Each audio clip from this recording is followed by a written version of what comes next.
Oke, kembali lagi di channel saya. Makasih buat kalian yang sudah mengklik video ini ya. Kali ini Bang Ade Armando ada mengungkapkan adalah dari teriakan-teriakan ke keluarga Pak Jokowi adalah dari kubu Banteng.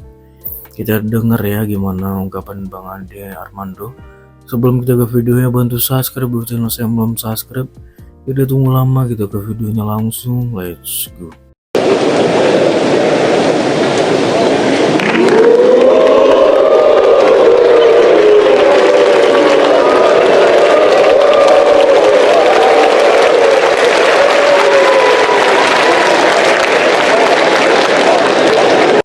Anda mungkin sudah dengar berita bahwa Gibran dan Kaesang disoraki ketika hadir di acara pelantikan presiden di gedung MPR. Saya sangat menduga yang berteriak mengejek keluarga Jokowi itu adalah anggota DPR dari PDIP. PDIP itu kan partai terbesar. Ada 110 wakil PDIP duduk di parlemen. Jadi kalau mereka kompak berseru, suaranya ya pasti nyaring terdengar. Memang ada sih media yang mengarang bahwa yang berteriak itu mayoritas anggota DPR. Misalnya suara.com. Judulnya aja gini. Disoraki satu gedung MPR, Kaesang cengengesan, wajah risih Kahiyang Ayu dan suami disorot.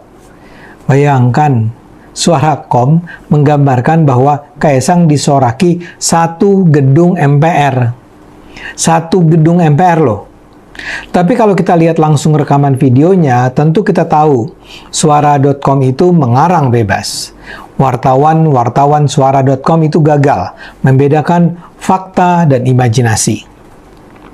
Yang teriak itu banyak, tapi nggak mayoritas lah.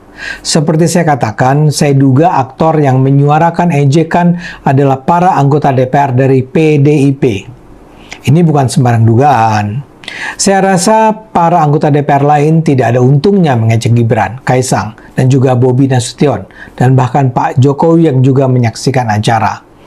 Apa untungnya Gerindra, Demokrat, Golkar, PAN, PKS menyudutkan Gibran dan keluarganya itu? Mungkin Nasdem juga punya alasan, tapi saya duga para anggota Nasdem nggak senorak itulah. Sebelum lebih jauh, saya mau komentari lagi pemberitaan suara.com. Media ini pantas masuk dalam kategori jurnalistik buruk, bad journalism. Ya taruhlah bukan keseluruhan suara.com-nya yang bermasalah. Jujur saja saya masih sering baca berita-berita yang mereka tulis. Google juga sering menampilkan berita-berita mereka dalam deretan konten yang direkomendasikan. Tapi kualitas jurnalistiknya seperti saya bilang buruk. Dalam tulisan yang kali ini saya rujuk, perbendaharaan kata-katanya luar biasa buruk dan penggambaran situasinya sungguh menyesatkan. Pertama yang tadi itu, masa sih mereka bilang disoraki satu gedung MPR? Mereka lantas menulis bahwa ketika wajah Kaesang, Kahiyang, serta Bobi Nasution disorot kamera, memang terdengar suara tepuk tangan, tapi sorakan para hadirin terdengar lebih kencang, seolah diserukan di seluruh penjuru gedung MPR. Suara.com bahkan menulis, Bak tidak ingin memperlihatkan rasa malunya, Kaesang sendiri tampak cengengesan saat sorakan itu menggema keras di gedung DPR. Lebih jauh, tulis mereka, warganet sontak meramaikan unggahan tersebut dengan banyak komentar, termasuk meledek keluarga Jokowi muka tembok, alias tidak punya rasa malu. Ini sih kelakuan jurnalis yang memalukan. Pertama, tentu saja suarakan yang disampaikan hanya sebagian anggota DPR itu bisa terdengar lebih kencang karena gaungnya memang lebih keras daripada sekedar tepuk tangan sopan yang dilakukan sebagian anggota DPR yang lain. Kedua, yang lebih parah adalah mengapa suara.com menggunakan kata cengengesan terhadap Kaesang. Cengengesan itu bermakna negatif. Sebetulnya yang dilakukan Kaesang adalah tersenyum, sebuah gestur positif untuk menunjukkan dia tidak marah dengan cemoohan itu. Bahwa suara.com merasa perlu menggunakan istilah cengengesan bisa jadi karena dua hal. Pertama, perbendaharaan katanya memang miskin. Si wartawan bahkan tidak tahu bahwa kata cengengesan itu tidak sama dengan tersenyum. Kedua, si wartawan memang ingin menghina keluarga Jokowi. Bisa jadi sang wartawan adalah kaum pembenci Jokowi yang hari-hari ini menumpahkan segenap kebenciannya karena sang mantan presiden bisa turun dari jabatannya dengan penuh sambutan kasih sayang dari rakyat. Jadi jurnalis ini adalah wartawan yang memang tidak independen, yang berpihak, dan merasa wajib menjelek-jelekan keluarga Jokowi. Tapi memang inilah yang sekarang sedang diperagakan para pembenci Jokowi.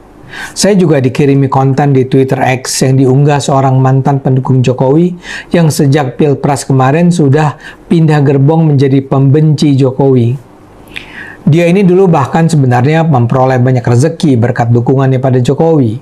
Dia ini jago mengorganisir para aktivis media sosial untuk jadi pasukan propaganda pembela Jokowi. Tapi mungkin karena soal rezeki ini pula, dia kemudian memutuskan menjadi aktivis gerbong pro Ganjar anti Jokowi. Dia bahkan menyeret banyak influencer dan buzzer untuk bergabung dengannya.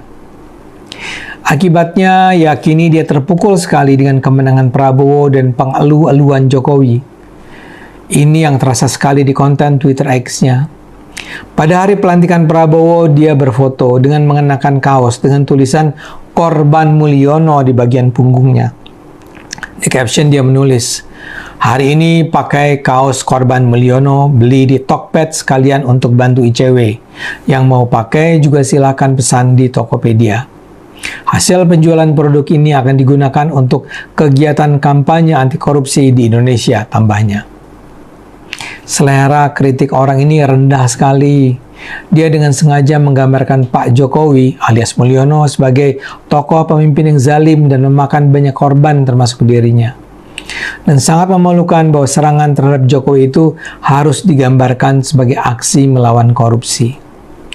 Kalau dia mau bantu ICW ya bantu sajalah, atau bikinlah kaos yang melawan praktek korupsi.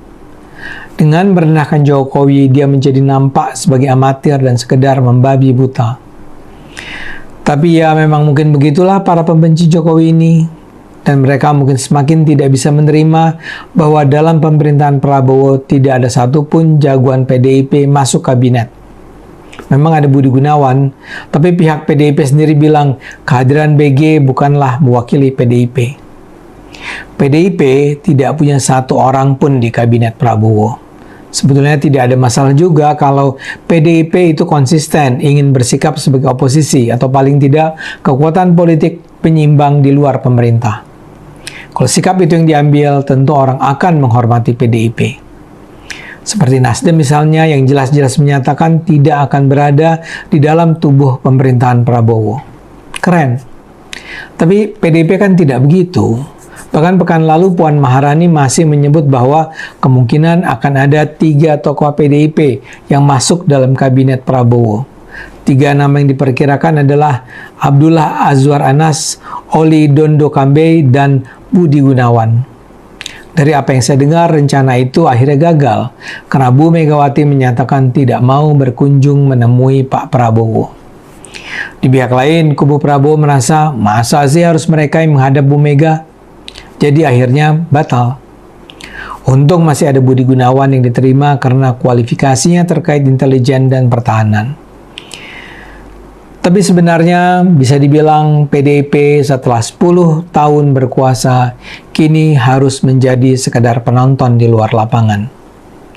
Ini pula yang mungkin menyebabkan Megawati, Mahfud MD, dan Ganjar Pranowo memilih tidak hadir dalam acara pelantikan presiden.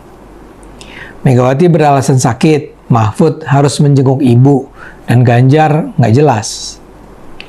Saya tentu tidak boleh menuduh mereka sekedar cari-cari alasan.